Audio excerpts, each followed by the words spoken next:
good is a point of view, Anakin.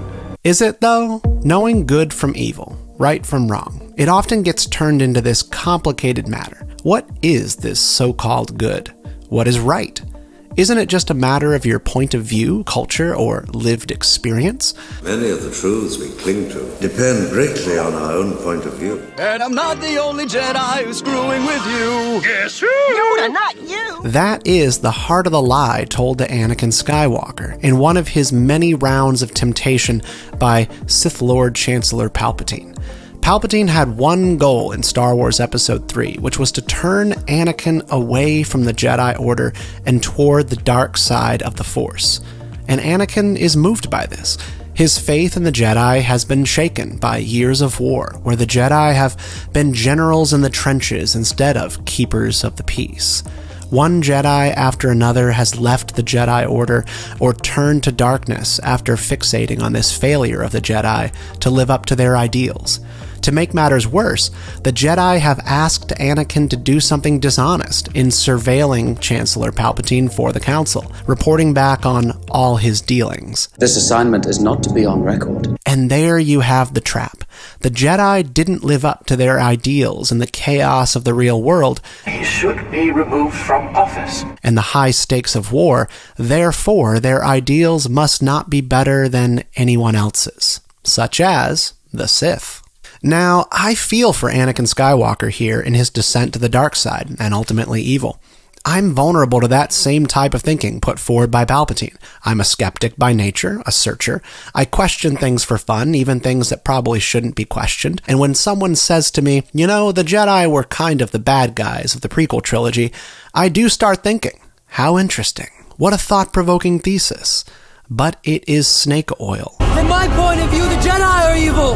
Well, then you are lost! Years later, once Anakin is Darth Vader in Star Wars Episode 5, The Empire Strikes Back, Luke Skywalker is training with Yoda on Dagobah, and he wants to know about the dark side. And he asks, Is the dark side stronger? Yoda answers. He says no. But is he more seductive? All true, but this is what I want you to focus on today. Because Luke goes on and he asks, But how am I to know the good side from the bad? Here, Luke is asking a different type of question, and an important one. See, Star Wars sits at the intersection of many faiths and world religions, drawing on dualism and monotheistic Judeo-Christian stories about our universe. They're all rolled together in this thing we call the Force. It has a light side and dark side. It's impartial sometimes, and other times it doesn't feel like it's impartial. Both sides are warring for primacy over the other. The Force, though, has a will. It has a voice, a direction, a pull, and that pull is toward balance. There are moments at which Star Wars tells us, namely in Episode 8, The Last Jedi, that the light and dark are not good and evil. You could tap into the dark side for righteous ends, and you could be a servant of the light side and be doing incredibly shady stuff. The Jedi Council would have to take control of the Senate in order to secure a peaceful transition. But what is good? Luke wants to know, and so do all of us. Yoda is clear in his response, and he says, You will know when you are calm, at peace, passive. You are born and gifted with a knowledge of the good. It's already within you. The problem is the noise, the world, stresses, financial pressures, anger, lust. Those things also have power, and they challenge what you know is right. C.S. Lewis, the mind behind the Chronicles of Narnia, spoke about this very idea on air during the German air raids over London during World War II. He gave a broadcast series of talks for the BBC between 1941 and 1944, which are now collected in the book Mere Christianity, where Lewis works his way through questions about human existence that led him to believe in God. Here, C.S. Lewis sees almost eye to eye with Master Yoda in Star Wars, and I'll show you how. His first point of Mere Christianity is that humans know right from wrong innately. He gives without any thought of reward. Well, he knows nothing of greed. He calls this the law of nature, beginning with simple interactions in our lives such as, hey, you took my seat, I was sitting there first, and hey, leave that person alone, he isn't doing you any harm. Human beings appeal to one another's sense of our standards of behavior and what they should be. We almost expect other people to know it sometimes, to know what is fair. There are outliers, of course, a small crop of people that we dub psychopaths who, by dint of a mental condition, don't feel that connection to other people. But regarding the majority of us, C.S. Lewis says that when one man wrongs another, the offender very seldom replies, "To hell with your standard." And if they do, you can bet that a special excuse is about to follow. You turned her against me! You know what he means. I yelled at you yesterday because I was tired or hungry. I cheated on my wife because I was lonely. I stole that money because they stole it first. I took your toy because I wanted it. All of those deeds, those wrongs, they imply that you understood it was not good. But you had a reason, the strength of the want, a sense of justice or resentment or entitlement. Lewis continues, is a civilization known to us where people are admired for running away in battle? I give up. Or where a man is held up as a hero for double-crossing the people who had been kind to him? Egyptians, Babylonians, Hindus, Romans, Greeks, Chinese, Americans? I can't think of one. Can you? And yet, double-crossing, lying, murder, and cowardice in battle are things that occur everywhere and at every time in history. It's just not celebrated. And that isn't culture. That isn't nurture. It's a pre-existing condition. It is part of nature.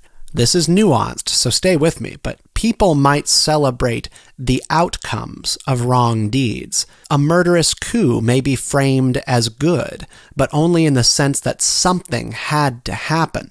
We call those things necessary evils, or sacrifices, or worth it. Do what must be done, Lord Vader. We're very good at making excuses.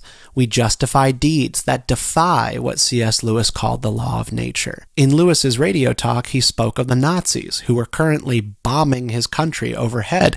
And he says, what is the sense in saying that the enemy is in the wrong, unless right is a real thing which the Nazis, at the bottom of their core, know just as we do? Remember, the Nazis tried to conceal and cover up the Holocaust between 1944 and 1945 as the Allies closed in around Germany. You don't try to conceal from the world something that you sincerely believed to be right. They believed it was necessary, but even still, they knew it was a violation of the moral order. So what do you make excuses for? Because no one makes excuses for right action, such as helping a person up off the ground when they've fallen down, or not cursing at a child when they could have. When we do right things, we ascribe that virtue to ourselves in a self-congratulatory manner. Recently, conservative commentator Ben Shapiro did a debate with Alex O'Connor, also known as Cosmic Skeptic, about the existence of God. And O'Connor said something very puzzling, something very Palpatine-esque in this conversation. I don't quite know what good is if it indeed exists. I'm quite suspicious of the concept. You know, I don't think he believes that. O'Connor combs his hair, he trims his beard, he sits at a table and politely discusses the meaning of existence, and he doesn't lash out or punch Ben Shapiro in the face for advancing religion, which O'Connor says he believes is a malevolent force on Earth that causes great harm and human suffering. So either he is a total pushover who bases every action from grooming himself to engaging in civil discourse around social expectations, or he actually does have some sense of what classifies as a good, and he counts civil discourse and grooming among them. But I think he just enjoys overthinking it. And so do I. And maybe so do you. So here's the takeaway. Wrong things we finger point and blame. Right things we pat ourselves on the back. We know what is right. As Yoda said, when you are still, listening, calm, and at peace, you know what the good side is. You'll know what the bad is as well, because you've always known. The question is, what will you choose? The key for all of us is to create space in our lives for calm, peace, and quiet. Find it or build it into your day and then guard it with prejudice, because it might be the only way in a crazy, constantly changing world to stay grounded and know right from wrong.